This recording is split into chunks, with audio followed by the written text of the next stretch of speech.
I'm Carla Overland, owner of Cherrywood hand-dyed fabric in Brainerd, Minnesota. Thank you for joining me. I have been doing these Facebook Live programs to introduce you to some colleagues of mine, talk about our product, give you some ideas about what to do with Cherrywood once you've purchased it, talk a little bit about how we make it, because we dye all of this fabric ourselves right here in the dyeing studio. And our claim to fame is this is solid color, but it is not just a flat color. Solid color does not have to be flat. Cherrywood has depth and richness and adds just a wonderful texture to your projects. So one of the fun methods of making a quilt out of Cherrywood is to use fusible applique so that you can make fast and fun projects like this. This is a set of 3 patterns that we have. I call them the Aussie critters. I picked up these patterns in Australia a few years back when I came across Pattern Pool Designs. It's a mother-daughter team that has a huge variety of patterns involving animals. This is Kiki Koala, and we also have an entire set of Australian animals. And of course I find it fascinating because I'm from Minnesota and never get to see these kind of creatures. It's not just creatures, she does some vegetation and just a real fun, whimsical way of drawing. And there is a class available in the kit. We have a play day with me where you can get the fabric kit, which is enough to make all 3 of these creatures, all 3 patterns, which are full-scale drawings of the creatures, of the critters, I guess, and the fabric for the fusible applique, and we have a lime green for the background. Now, if you want to change the background, that's completely doable. You can just email us at customer service at cherrywoodfabrics.com. But do check out the play day if you would like to have some instruction to go along with these fun critters. Otherwise, the pattern and kit are sold separately on our website. I just want to throw out there another thing about Pattern Pool, again out of Australia. They have a lot of wonderful videos on their website, and they are also doing an Applique of the Month program.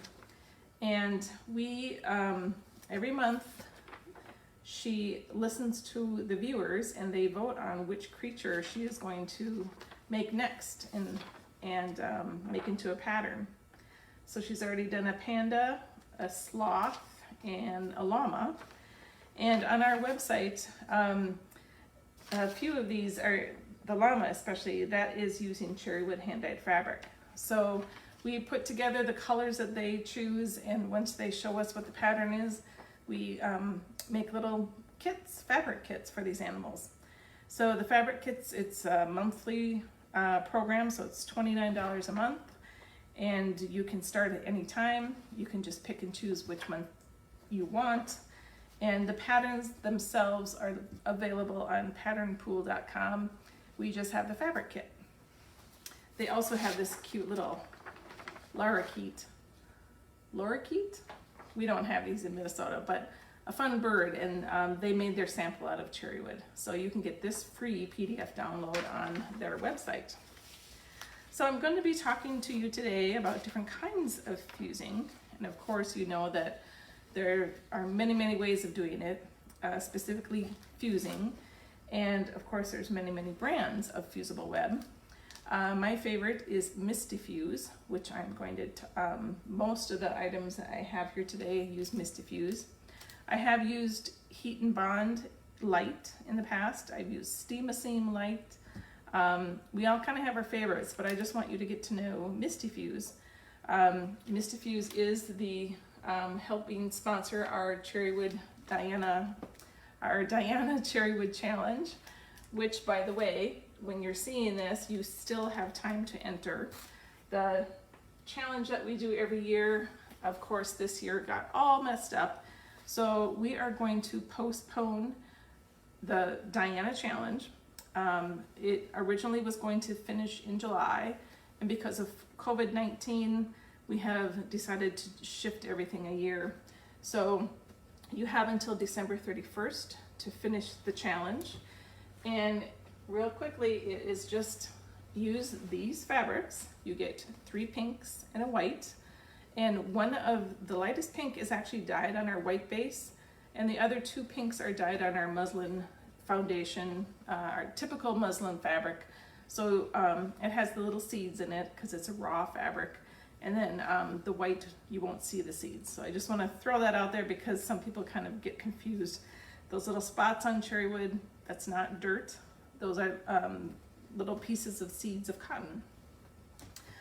So the premise of the Cherrywood Challenge is to see what you can do with just limited colors. Now, the directions do come, or the rules come with the bundle of fabric.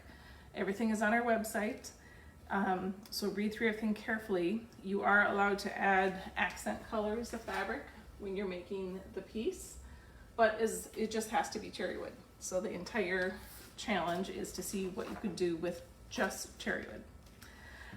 So yes, Mistyfuse is sponsoring that challenge, and Mistyfuse has such a beautiful feel to it.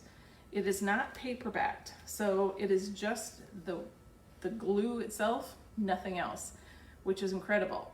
So there are some accessories to use with it. You can just use a freezer paper or a parchment paper method. All of the ways of using it come in the packaging.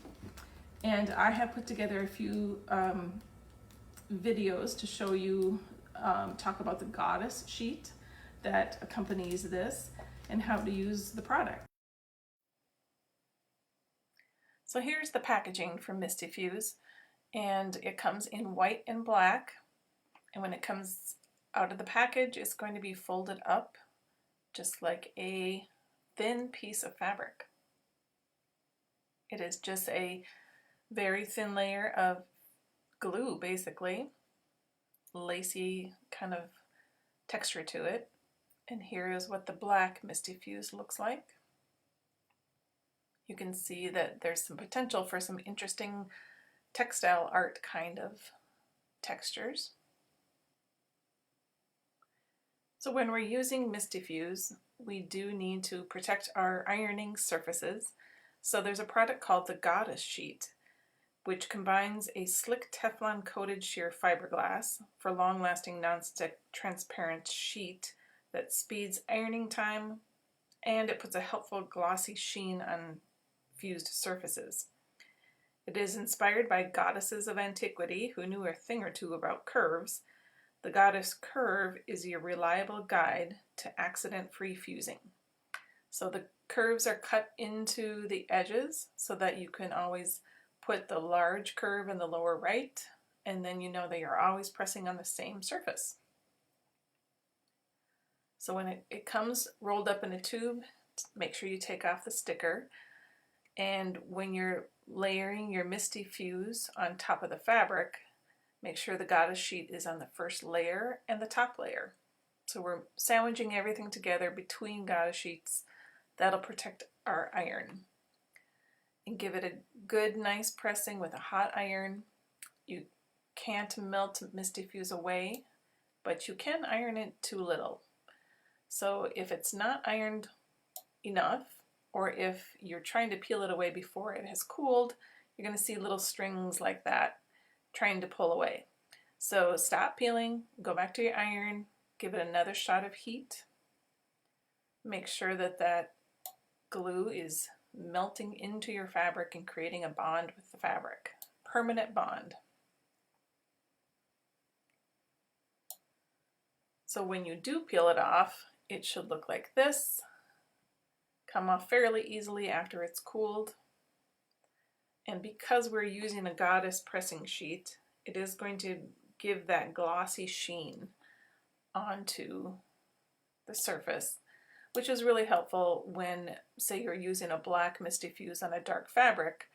It should disappear into the fabric, but that slight shine to it will be your clue when you store it and you pull it out again. It should be obvious that it is already pre-fused, ready to go. Now sometimes there will be a little bit of fusible that hangs over the edges. That is why we're using the goddess sheets to protect our ironing board.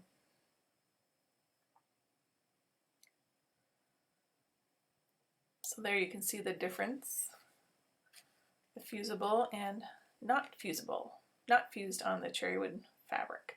And I put it on a strip set in this particular instance. So now I need to know, how do I cut out my shape?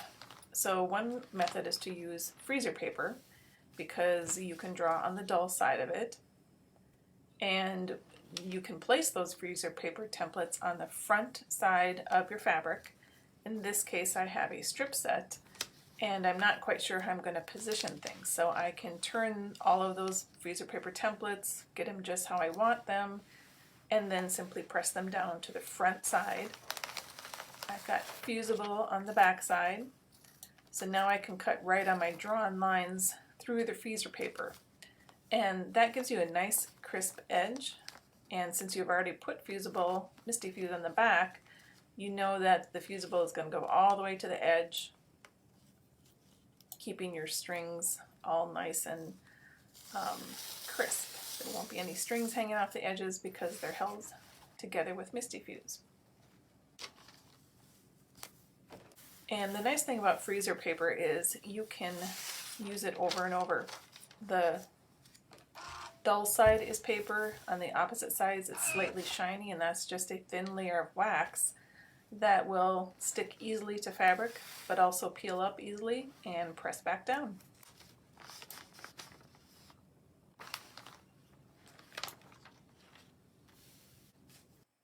So another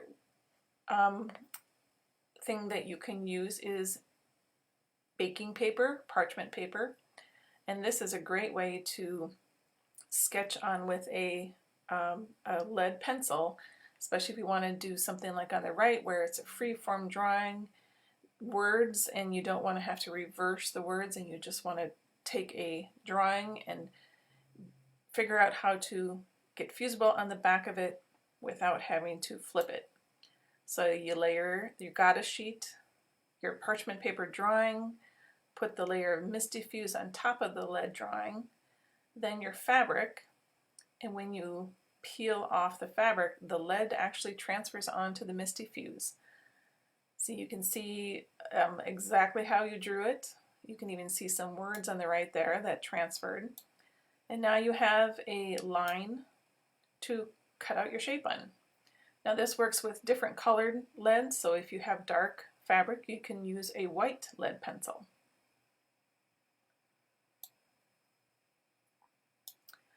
Now here is what not to do with Mistyfuse. Here I'm trying to just get the fusible onto a piece of parchment paper so that I can place it onto my fabric. So I've made my sandwich. I have a goddess pressing sheet on both sides of the Mistyfuse, but I did not give it enough heat, and I also didn't let that cool down afterwards. And so I tried to peel it up too soon, and as you can see, it is not sticking to the parchment paper and it is all stringy, and I've got myself a mess. However, nothing sticks to the goddess sheet.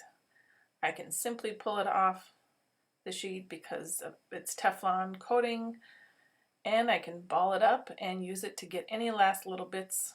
Just rub the sheet off. You can also use your fingernails to scrape it off.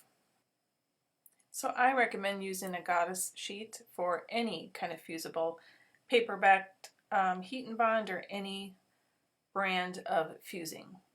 It is also see-through, so you can put your shapes together and use the placement guide underneath the goddess sheet and overlap your pieces, iron them together, and create one big unit.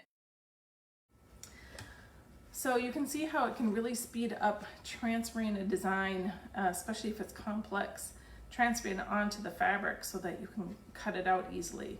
You can actually send a piece of pre-fused fabric through the printer as long as you protect it with parchment paper, and that'll print your designs right on, and then you can cut out right along the printed lines. It also stands up to a very high temperature. I have screwed up many times when I've used other products where I have cranked up my iron too high, and I have gone over it too many times, and pretty soon I have melted away all the glue. So definitely read the manufacturer's instructions on any fusing product that you have. It always comes with directions. Always keep a little, keep those directions somewhere in a safe place. Some use a warm iron, some you can have a higher iron. Mistyfuse, you can use a hot iron, which is nice because I'm used to cranking it up when I'm pressing Cherrywood. This will not melt away. The hotter it gets, it bonds with the fiber, the fabric. So you have a really nice permanent bond. As I showed you in the samples, when you were pressing Mistyfuse using a goddess sheet, that Teflon sheet, that really helps you, helps the color disappear. So the white will turn shiny, the black will almost disappear on darker colors, and the shiny appearance really helps for the future. For instance, you could take a whole stack of fat quarters and put fusible on the back of every single piece. Just get it done, and then you can fold that and store it for a very long time. And then when you take out a piece of fabric, you'll see that one side is shiny and say, oh, I already have fusible on that, which speeds up the process. You can cut out any shape you want and it already has fusible on it. So once you have gotten your fusible on the back side of the pieces, and you need to decide where to put them on the project, I can show you an easy way to mark the background fabric in order to be able to know where to place each thing. Because the more complex the design, the trickier it is to see what you're doing. If you have a darker color fabric, you're not going to be able to put it on a light table and see through it. So you're going to want to transfer at least a few of the markings onto the background so that you can get everything in place before you fuse everything down. Then once all the pieces are in place and fused down, you can decide if you want to leave them as a raw edge, or if you want to do some edge stitching around it, either with a straight stitch or a zigzag. This is sugar maples. I just went around each piece as close to the edge of the color as possible. The previous one I just held up, this is our Dresden Neighborhood, one of our most popular patterns. The pattern is $8, and we do have a kit in these colors for $58. Real sweet little thing that you can easily customize to fit your home or your city. Make several of them and have a little town on your bed. But these pieces, the windows are very, very small, so I didn't do any kind of stitching around those small pieces, but I did a wiggle stitch in between the houses just to make sure that the edges stayed tacked down. And I used an invisible thread, which I like to use a lot because I don't want the stitching color to show up as much. I want the texture to show. So I really like to use YLI brand, and they have a smoke invisible thread that I like to use. Here's our Groovy Guitar Reboot pattern. And this piece was done by a long armor. So the actual edges of all the pieces, the larger pieces are not edge stitched down, but the smaller pieces are. And you can see some straight stitching, some wiggle stitching. And then I also have a piece that I did a tiny little zigzag around every single piece. I worked on each block, one block at a time, and this was also a quilt as you go method.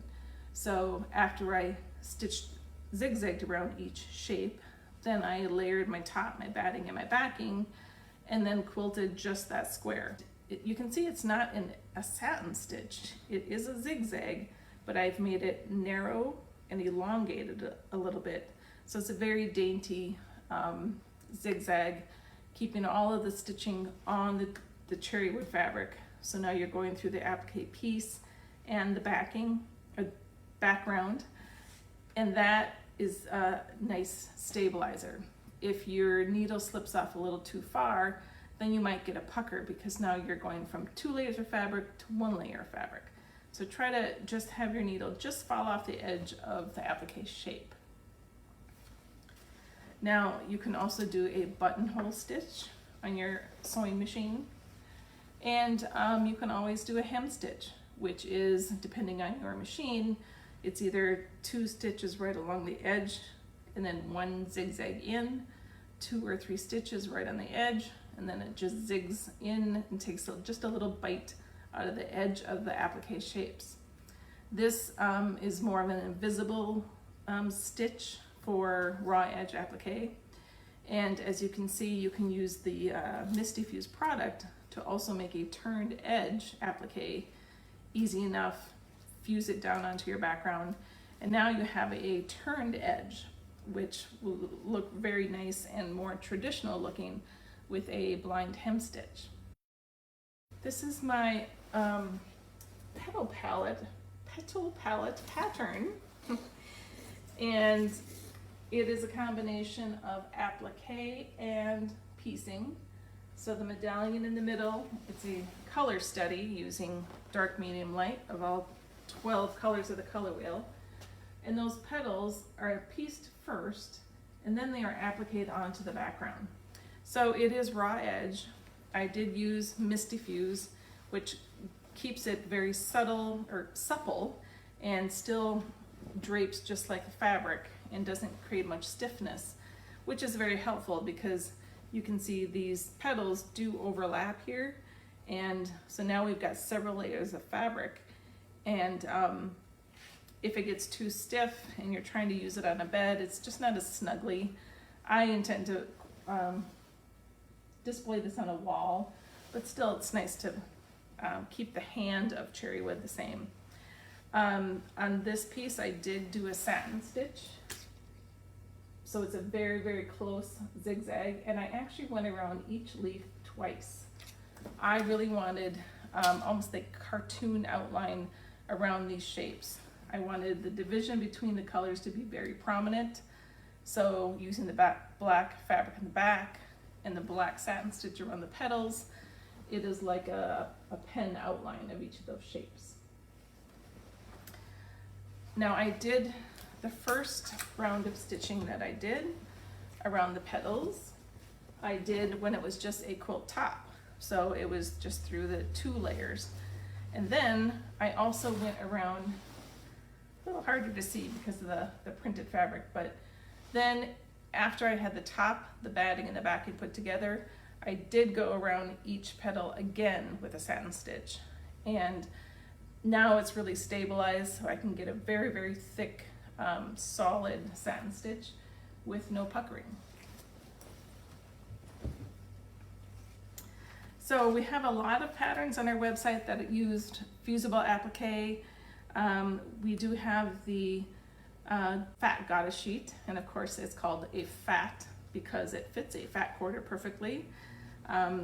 Really easy to put fusible on several pieces of fabric and just kind of get them ready for when inspiration starts. And then we do have 2-yard packets of Mistyfuse. It'll be more than this. This is just a little sampling, but you will get the tips and tricks included when you order the Mistyfuse. We are starting to put Mistyfuse into the kits that we put together.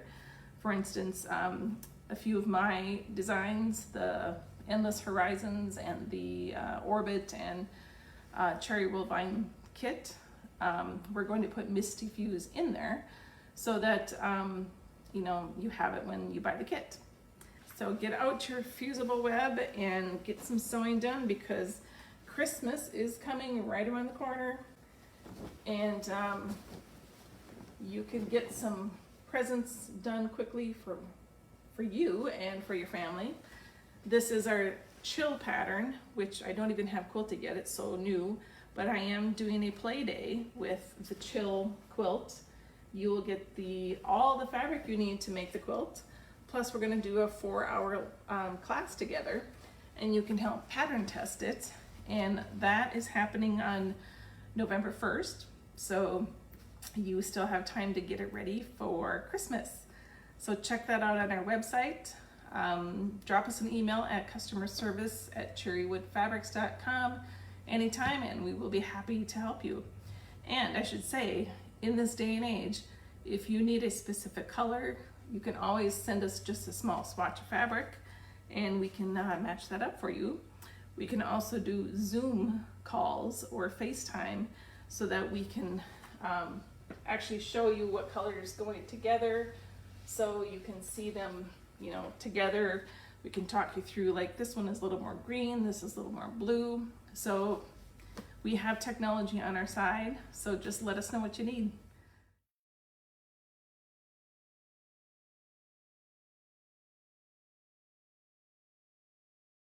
So joining me today is Kay Schrader from the Wisconsin Museum of Quilts and Fiber Arts. How are you doing, Kay? I'm doing well, thanks. How about you? I'm doing great, and it's good to see you again. Kay joined us on our European trip to Holland and France in 2018. So I don't think I've seen her in real life since then. Have we? Maybe we cross paths at a show somewhere, but Yeah. that's about it. Yeah. So Kay, tell me about the museum, because I haven't had the opportunity to be there yet. I can't believe I haven't been there because it's just in Wisconsin and I'm in Minnesota. So Yes, you're close. Come and see us. I need to. The Wisconsin Museum, the Wisconsin Museum of Quilts and Fiber Arts is located in Cedarburg, Wisconsin, which is just a little north of Milwaukee if you're, kind of thinking about on a map where we might be. And we are actually located on an original 1850s farmstead.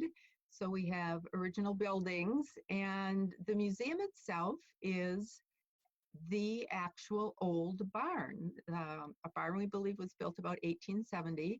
And so our gallery is, you walk into the barn with its, rafters and beams and the ladders that would go up to the mow, and Cool. it's cool. It gives me a thrill actually every time I walk in there. And so that's where our display space is, and quilts and everything else look really great in there. Oh, And then, we added on a modern part, I guess you could say, so we could have bathrooms and things that we didn't have in the old barn. And so in August, in just a week about, we would be 9 years old in that building. oh, So, okay. yeah. And it's, we have staff, paid staff, but it was all originally volunteer driven. Volunteers raised the money and, planned the building, and I painted walls, and so did lots of others. And so it's just a great place. I really hope people can come and see it. Yeah. Yeah. So how many people does it take to run this museum? We have a full-time director, and then we have a part-time curator and a part-time education collections coordinator, and everything else is volunteered. So, Wow. And yeah. how often, like, is it open all the time? There's always something on display, or is it kind of seasonal? Yeah, we're open Wednesday through Saturdays, 10 to 4, and Sundays, 12 to 4. And our exhibits change about every 3.5 months. So we basically have 4 different exhibits during the year. And then, well, we have classes, had classes, we'll have them again. We all had classes. So we do offer classes, both adult and youth, and we can do school groups because some of the original buildings, for example, we have a blacksmith shop, summer kitchen, smokehouse, all in one building. So we do school tours as well because of the origin of the farm. So So is the original house of the farm still up? the original farmhouse is there. It had been added on to over the years. And we have tenants upstairs, and then we have some rental studio space on the first floor. But The museum originally opened in there in two rooms, two Oh, tiny little rooms that had been I believe, a parlor and a bedroom originally when it was the farmhouse. well, that's So interesting. yeah, it's just great. Cedarburg's very historic anyway. It's kind of one of those destinations, but And a lot of fiber arts in yes, Cedarburg. yes, Yeah. a lot in the area. So we're really fortunate. We have some great artists who, um, support the museum, exhibit at the museum, sell in the gift shop at the museum. So we're very fortunate to have that. Yes. So is the museum funded by the state of Wisconsin, or how is that funded? No, we are not funded by the state at all. All of our funding comes through donations, of course, is a big one, and then like gift shop sales, admissions, tours, and we do some fundraising events. We usually have a big gala fundraising auction that went online this year, and we have a rummage sale that always does quite well, and we're going to do it, but different limited capacities, of course. And our classes, bring in some funds. But if we have gotten grants from the state, as far as Okay. arts, that type of thing. But otherwise, no, it's all privately funded. Okay. 501c3. So part of your fundraising is you're doing like a show, or tell me about. Yes. So last year, for the first time, we took on the Winter Quilt Show, which has been a big show that's been in existence around here for a good number of years. Okay. And the person who ran it has young children, decided it was, time to step back. And since she's a member of the museum, asked if the museum would be interested in doing it. And that's how it started. Last year was the first year. And it's called the Winter Quilt Show, and it will be February 27th, 2021. I'm saying that with great positivity. It will Yes, be. it will be. And so, yeah, it's a quilt show, but it's a viewer's choice quilt show. And we have stage lectures, we have door prizes, we have a large number of vendors. I think about 1/3 of our vendor space is sold already for this coming year. And Cherrywood's going to be both a booth, one of Yeah. our booths, sponsor, and we're very excited about that. So, Yeah. and I mean, we knew Carla, we meaning me and Christy Maroka, who's the organizer. And so we thought we want to get Cherrywood here. We want to have them involved. And for the first time, we are going to have a winter quilt show challenge. And the challenge is using Cherrywood hand-dyed fabric. So we're just very excited about that. 3 blues and a white. And our theme is Burr. So, We know a lot about in Minnesota and Wisconsin. It gets really cold. right. It certainly is. So,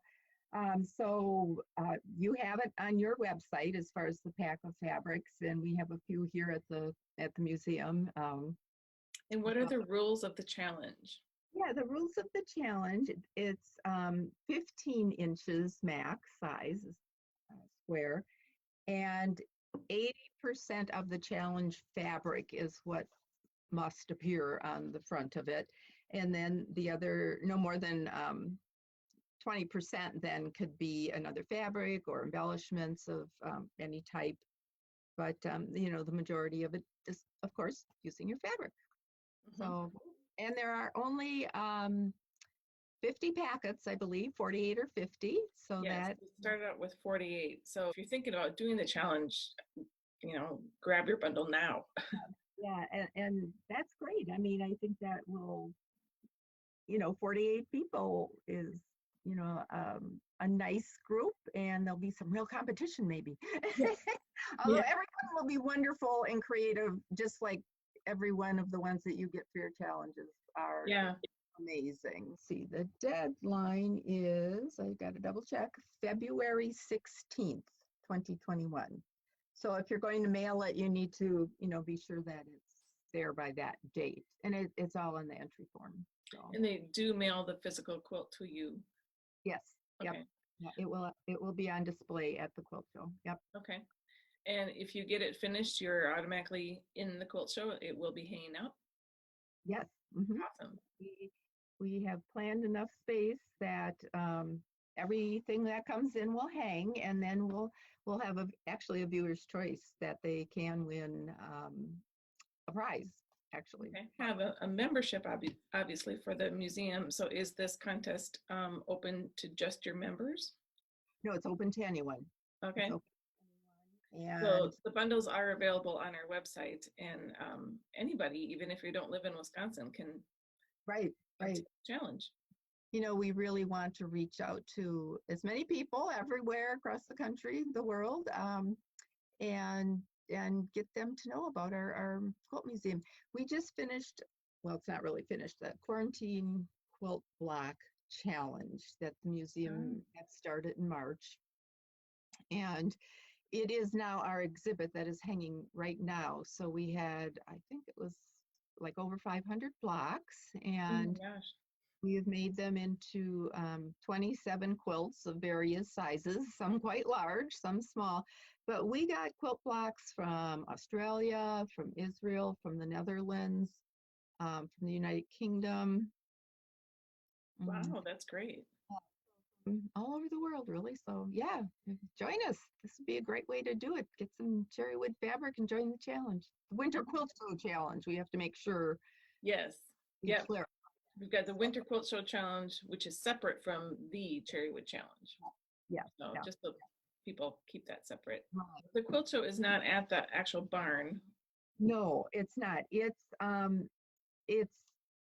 the Washington County Fair Park is the name of the place, and it's actually off of Highway 45, which, you know, you look at a map, you'll be able to see that. So it's right off the highway, so access is excellent. I think we have about 25,000 square feet. It's a very large place. So you It's know, we all have indoors in February. It's nice and cozy and warm, so you don't have to worry about that. free parking, lots and lots of you know, area for parking. We have refreshments on at the location that one of the local 4-H program actually does that, and the museum will have lots of information there, of course, about what we do and who we are. And last year we had some displays of our things that we own, that the museum owns. So, and we have some nonprofits like Quilt Guilds, and uh, we have a group called Quilts of Thanks, which makes quilts for veterans. So we also have some of our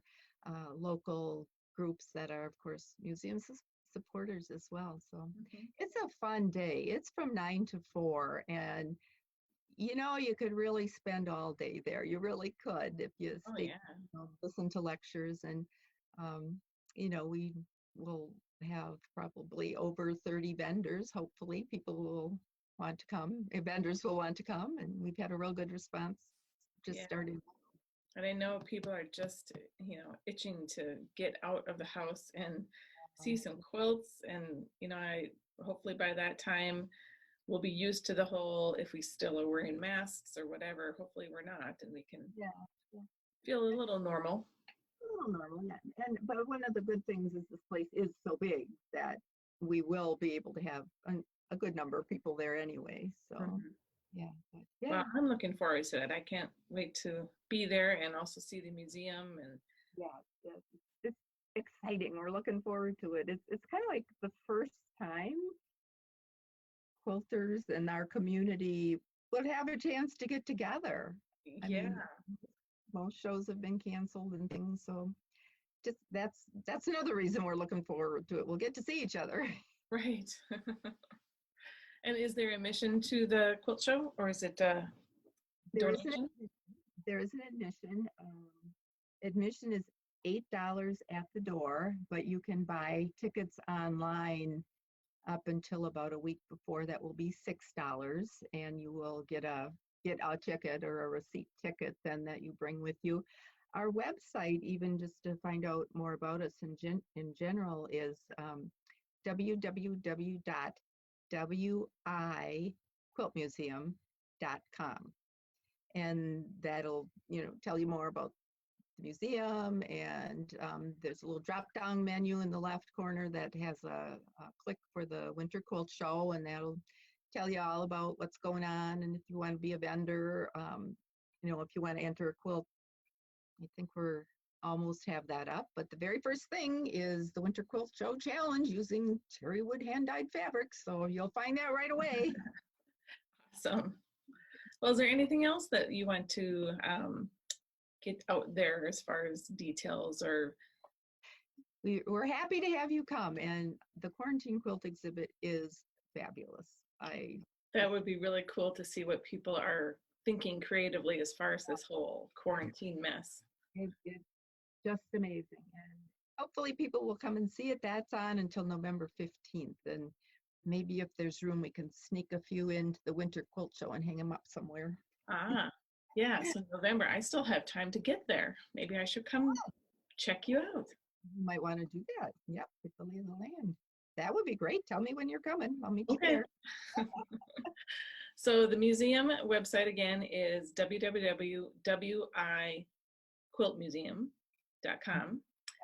And the challenge fabric for the Winter Quilt Show Challenge is at the Cherrywood website in our miscellaneous category. And I will put that on the screen so people can buy the bundle, limited quantities, and just make a creative quilt that makes people go brr. Or reflects your feelings about burr. Yeah, about winter, good or bad, Yes. Just because we live in Minnesota and Wisconsin doesn't mean we love to be cold. Some of us don't. Yeah. Well, it's been really fun talking with you, Kay. Carla, one of my greatest memories is going to be that trip to see the Van Gogh challenge hanging in France.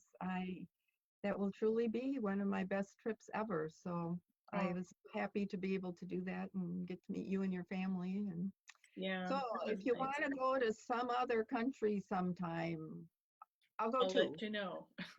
Okay. Yeah, well, with the Diana challenge, I'm really hoping that we can go to England because that would just make sense, wouldn't it?